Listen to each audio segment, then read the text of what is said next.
अस्सलाम वालेकुम रहमतुल्लाहि वबरकातुहू। सबक आमोज़ कहानियाँ देखने के लिए मेरे चैनल को सब्सक्राइब करें। कबीले अरब की एक लड़की एक लड़के पर आशिक हो गई। इश्क का भूत दोनों के सर पर चढ़कर नाचने लगा।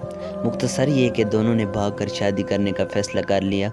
लड़की ने कहा, मेरे पास एक तेज़ रफ्तार ऊँटनी है, हम रात को नदी पार करके दूसरे शहर रवाना हो जाएंगे। लड़के ने भी हाँ करके रज़ामंदी का इज़हार किया। रात के पिछले पहर वक्त मुकर्रर पर दोनों नदी किनारे इकट्ठे हुए। लड़की बोली, मैं ऊँटनी पर सवार होती हूँ, तुम उसे पीछे से हाँकते हाँकते नदी पार करो, फिर ऊपर बैठ जाना नदी पार करके। लड़के ने कहा, मगर ऐसा क्यों, मैं भी तुम्हारे साथ ही बैठ जाता हूँ, हाँकने की क्या ज़रूरत है, खुद ब खुद चल तो रही हैं।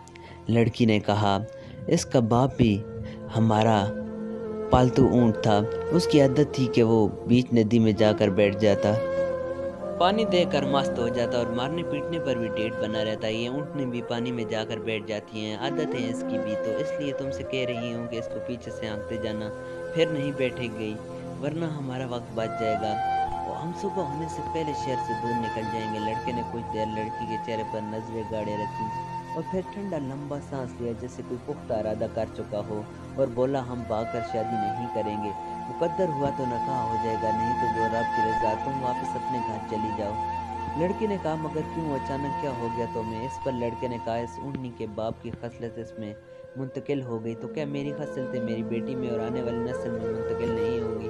आज मैं तुम्हारे साथ भाग रहा हूँ, कल मेरी बेटी किसी और के साथ भाग जाएगी। ये